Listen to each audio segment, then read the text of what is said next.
Hello, I'm Robert Kelly, and welcome to another Record All Monsters Monster Mailbag. Mailbag number 4. We are here, I am here, with my lovely wife and producer, Courtney. Hi. She's the only reason that we're having a mailbag because I forgot we were supposed to do this. And she reminded me. So, we'll be checking our email, but first, you're going to hear some rustling. You hear that? Rustling? Chair squeaking? And it's going to sound like I'm very far away, because I am, because I forgot something. This will be fun to edit.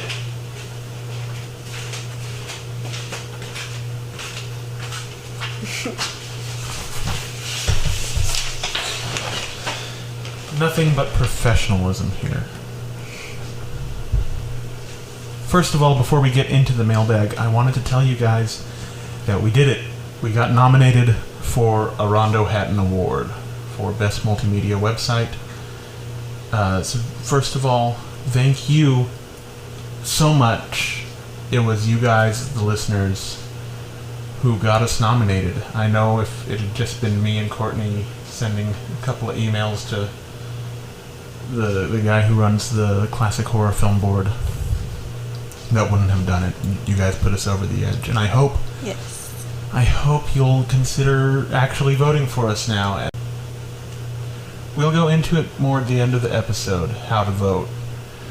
But for the time being, let's answer our first email.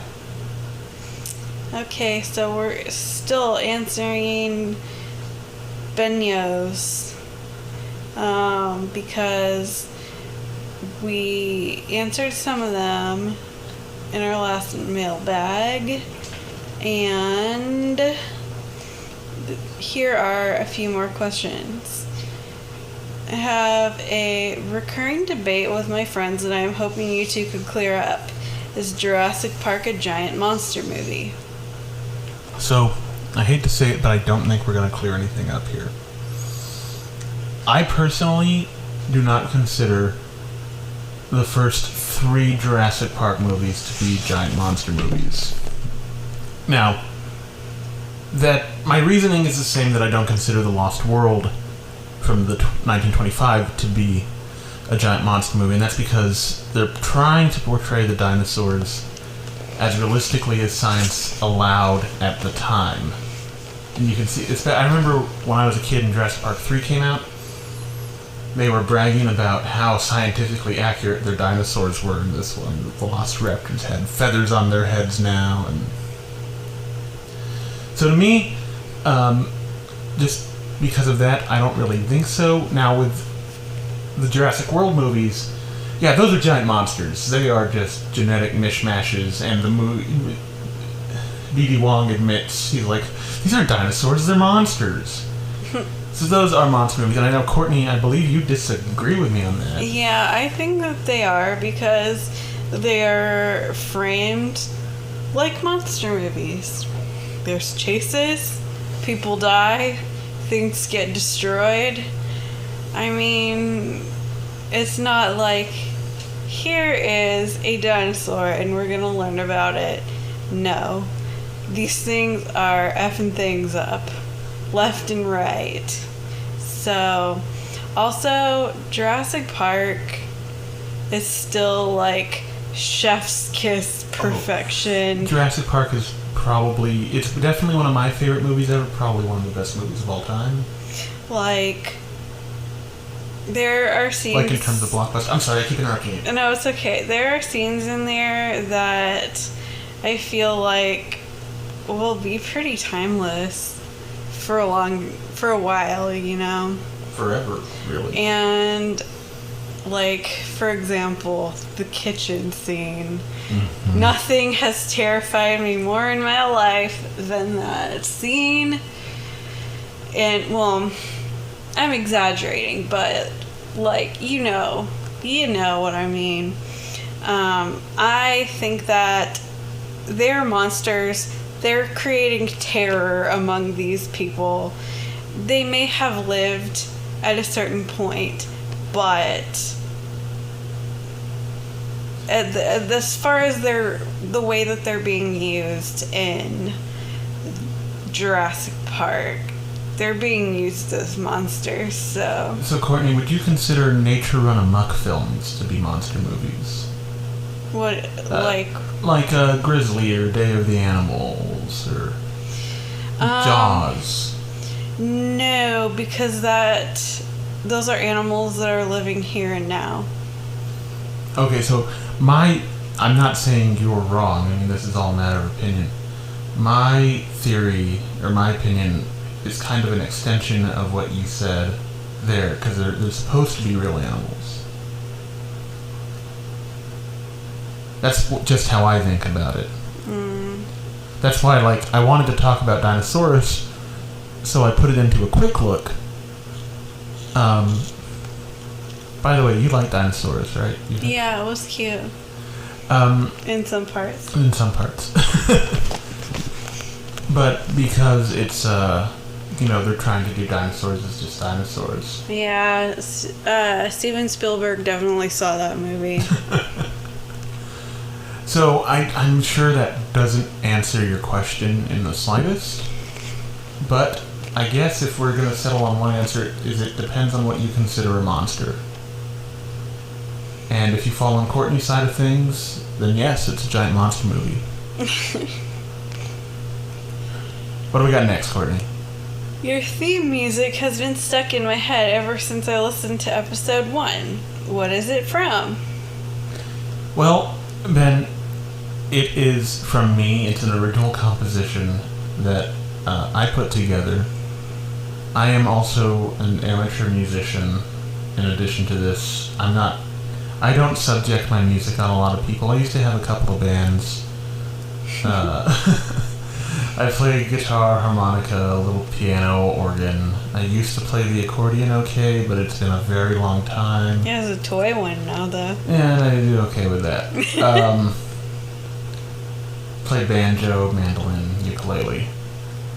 But I'm glad you like it. It was fun to come up with, and people seem to have enjoyed it. I might do a long version at some point and put that out. Robert and I have been together since 2016, and when my dad first listened to an episode of this podcast, he was like, "Wait, that's you, Robert?" Which was just hilarious to me. It's funny because I've played music for him before. Yeah. And he always kind of has that reaction. Yeah. It's just hashtag dad things. Yeah. I love the harmonica, probably. It's one of my very favorite instruments, and I don't think enough people play it. But thank you, Ben. Yes. I'm flattered and slightly embarrassed. He just doesn't know how to take compliments. I don't. Shut up! No. No. Thank you. Okay, the last one is, why is the Ro-Man from Robot Monster on your cover photo? Is there some secret kaiju version of that movie that I'm not familiar with? Or are you eventually planning on talking about normal-sized monster movies as well?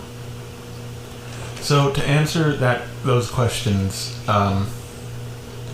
no and yes. Let me elaborate. Well, actually, it's kind of and yes. So last week's episode was on the movie Conga, and you may have heard Nathaniel and I talking about the cover art there. And we were talking about it because the same George Barrow's gorilla suit that was used in Robot Monster for the Ro-Man was reused for Conga. It's a very famous gorilla suit. It was in an episode of The Addams Family. That's a good episode. Gorgo the gorilla. Not the Gorgo we'll be talking about in a few more episodes. I'm in that one. She is. He was in a lot of stuff. I don't have the list off here with me. But, yeah, that was the George Barrow's gorilla suit. So, that's the first part of the answer, the no/kinda.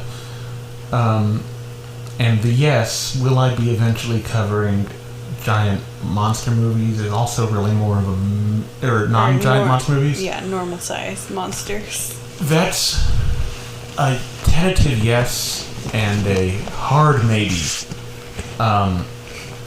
Record All Monsters, for the time being, is going to focus on giant monster movies with a special focus on Japanese giant monster movies. That's something I'm very enthusiastic about and have spent most of my life enjoying and consuming and even researching in some way or another. Like, I remember the first time I had access to a computer was in 2nd grade. I was at school, and the very first thing I looked up was Godzilla. So I just started finding out information about Godzilla that I didn't even know existed. For example, that they were making movies at the time in the late 90s. That Toho was still making Godzilla movies.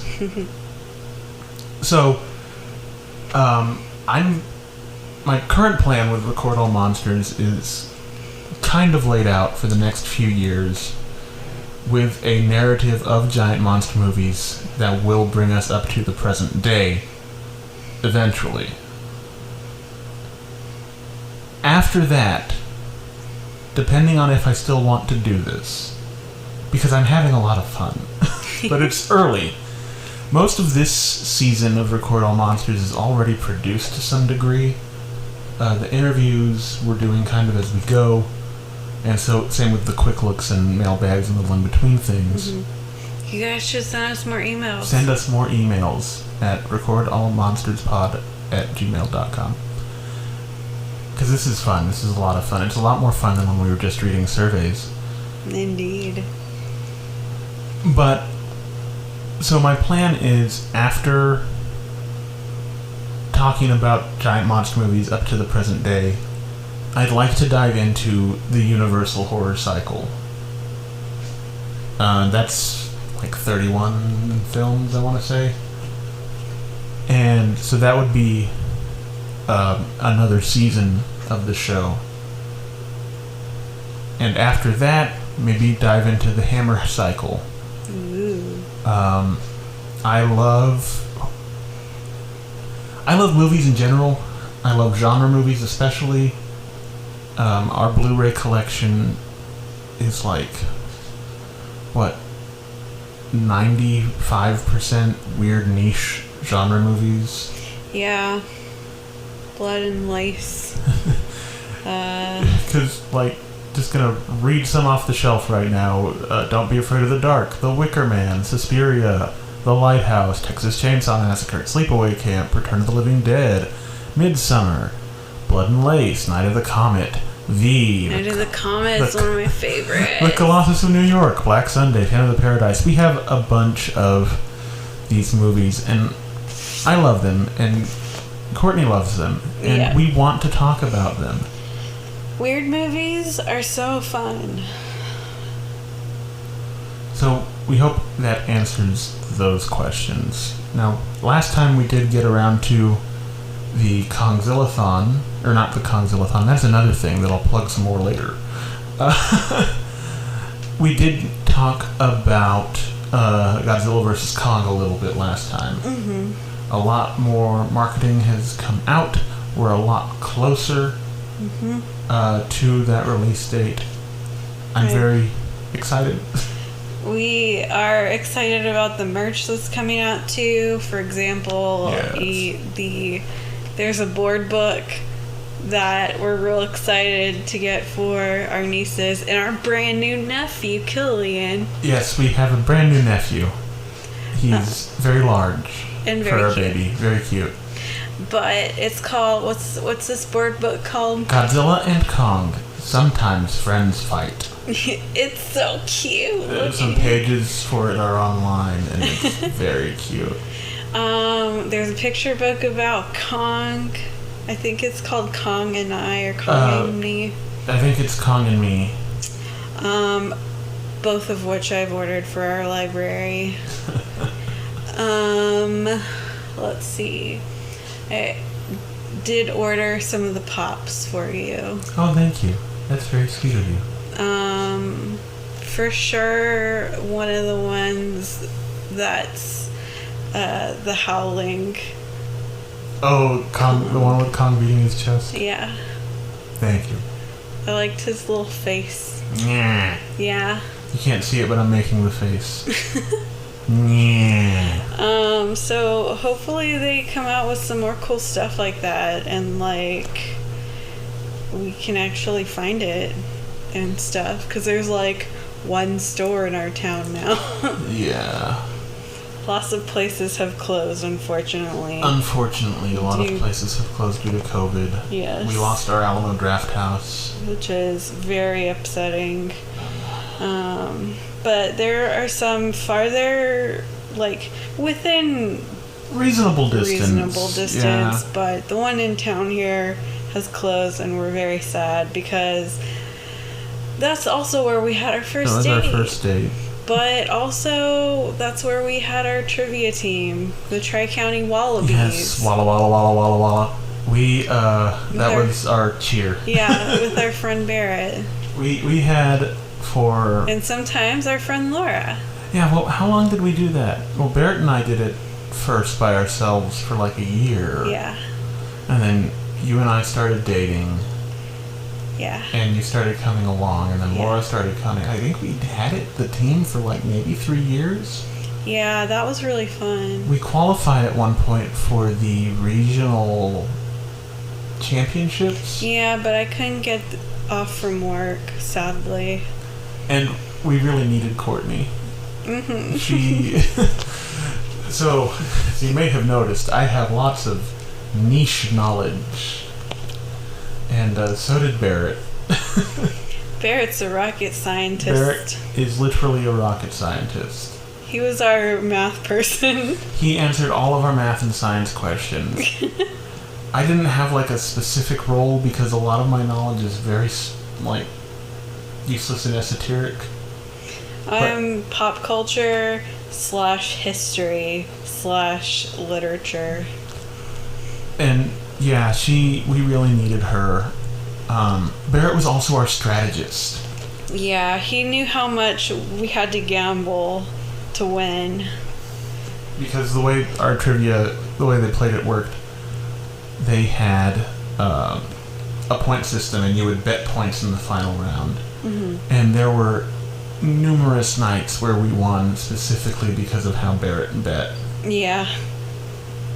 And we had so much fun at those trivia nights, and we miss it. My knowledge of random things from the 20s made us win at one point. Yeah. That was really fun. So, R.I.P. our town's Alamo Draft House. You were a real one. Yeah. Pour one out. Luckily, COVID shots are more available in our area now. Yes. They weren't for quite some time, which was not okay. But more spots are starting to open up. I think we're finally getting more shipments here. Yes. So that's a good thing. Let's see. What else? That's it's been a hard year, and that's just how we've been doing our best, and things do look to be getting better, and we're happy about that. If that answers all of your questions about Godzilla versus Kong.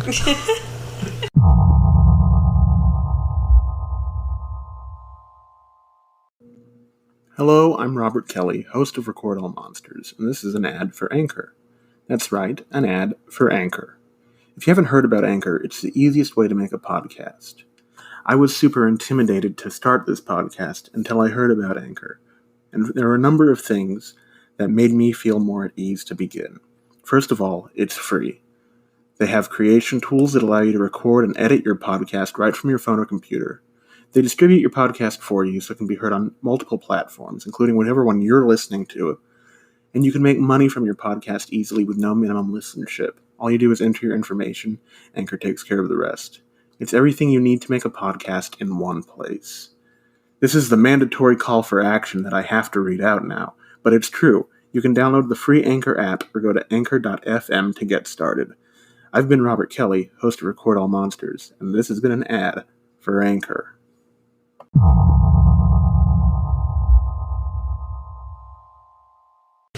Do you have another email, Courtney?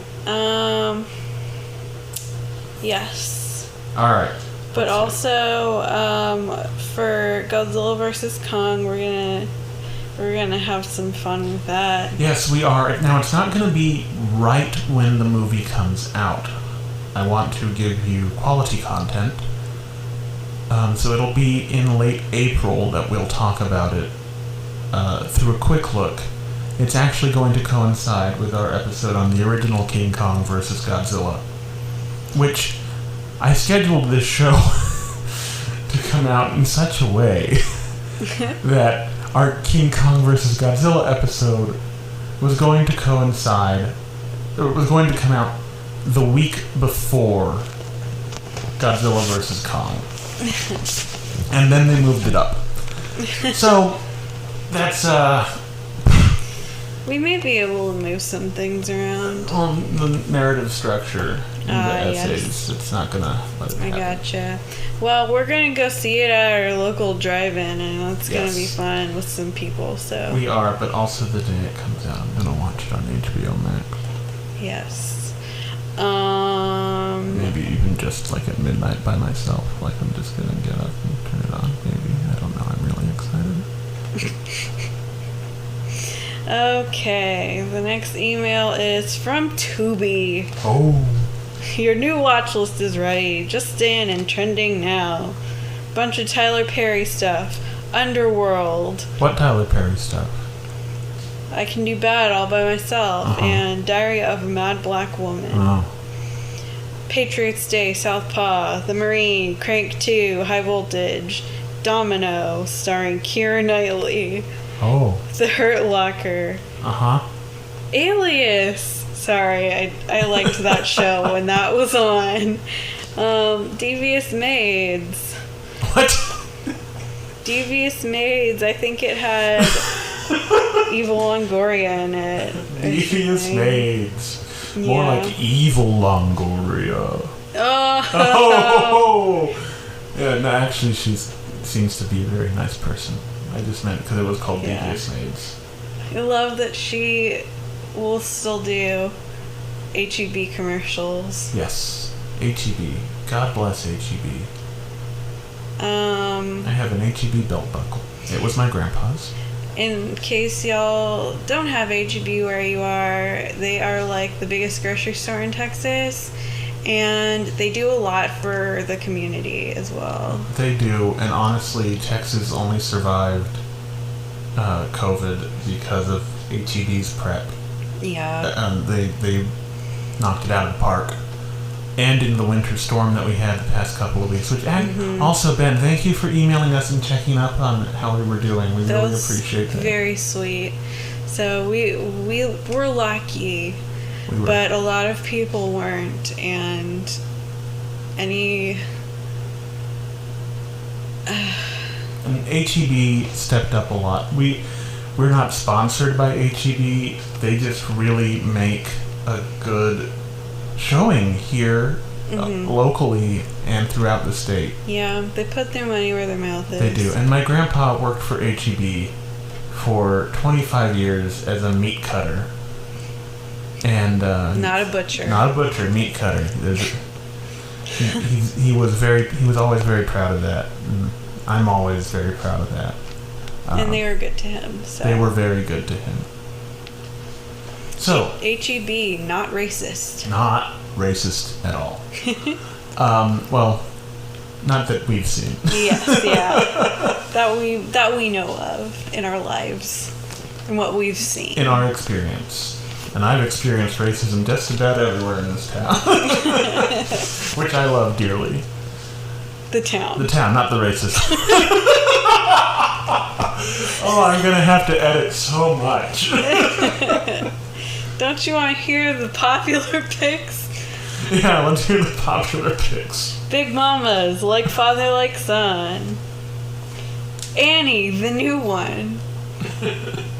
I like that actress. Janae Wallace, I think is her name. She was in Beasts of the Southern Wild, too, right? That was a very good movie. Very, like, magical realism. Yeah.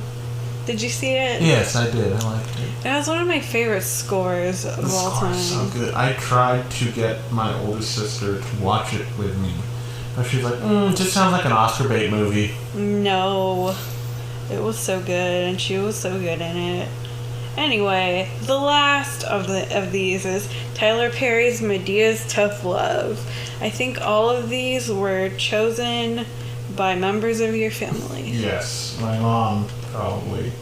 Not in a bad way. No. So, one of, I actually, of course I have a memory tied up with Tokusatsu and Tyler Perry. And it was the summer before the fall before I met Courtney, I think. Courtney, can you look up real quick, what year did Boo!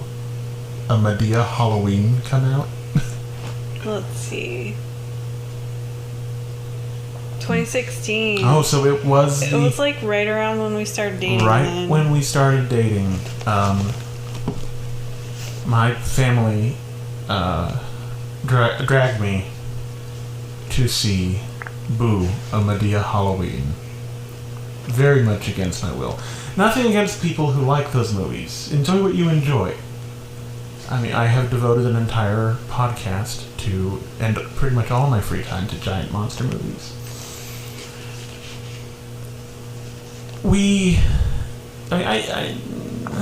It's not for me. And I know that. But I went to see it with my family in the theater, and it was the opening weekend. And I was talking to Courtney, but I was also waiting for my DVDs of Johnny Sacco and His Flying Robot to be delivered. I'd watched the whole series on TV already up to that point, and I loved it and I wanted it on demand. It was not streaming anywhere at the time. I still don't think it's streaming anywhere. But I wanted it in my hand. And not even on Tubi, which we're not sponsored by. Not sponsored by Tubi either. We should be. Tubi, if you want to give us money. HEB, if you want to give us money.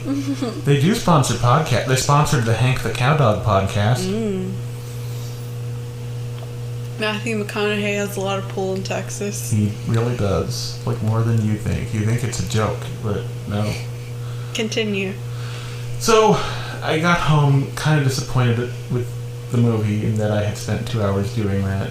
Watching a movie where frat boys hacked a house's plumbing to make ghosts appear to write things on mirrors in bathrooms. And I got home, and Courtney started texting me, and that was nice. That was really nice. And then I checked the mail, and Johnny Sacco had been delivered. And that was also really nice. So, it's a really good memory for me that day, even though I didn't particularly care for that movie. Are those all of the emails, Courtney? That is, alas. Oh. But it doesn't have to be. Yes, you can contact the show at recordallmonsterspod@gmail.com. You can find us on social media. Search Record All Monsters Podcast on Facebook. We'll pop right up. You can also ask us questions on there, too. Yeah, you can ask us questions on all of our social media pages. We're on Twitter at MonstersRecord. We are on Instagram at recordallmonsters.pod. I don't know why I'm singing. I'm in a store and I'm singing. Hey, there's no singing on Record All Monsters. There is singing on Record All Monsters. But yeah, you can contact us that way. And how do people vote? Well, if they want to. I've got a little housekeeping rundown here. that I wrote down so I wouldn't forget what to tell people. Okay, so Kongzillathon will be continuing this week. We'll be talking about Godzilla 2014, a movie both of us really enjoy.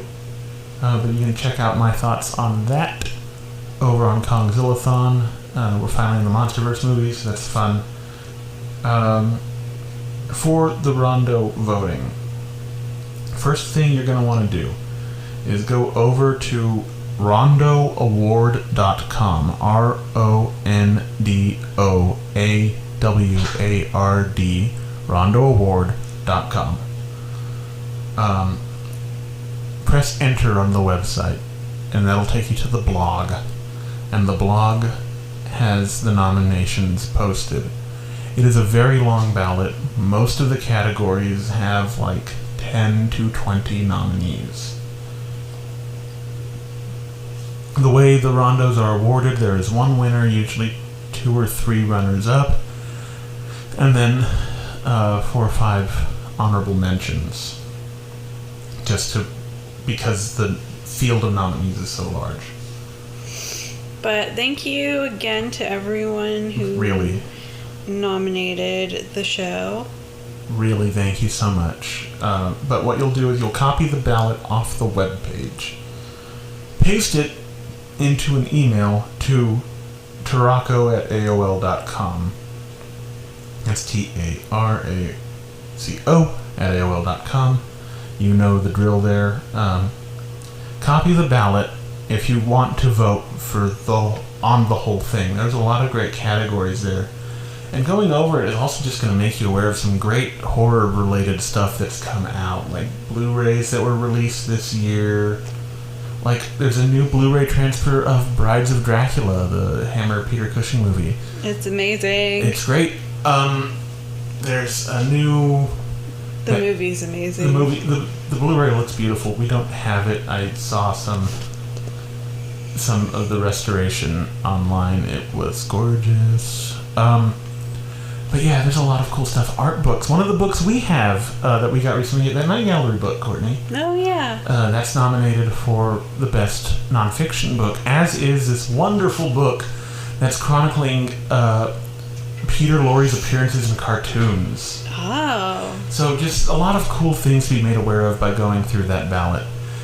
Just don't vote for any other podcast but Record All Monsters. You can. You can, but please, for me. Please. Family. For my family. Oh, man.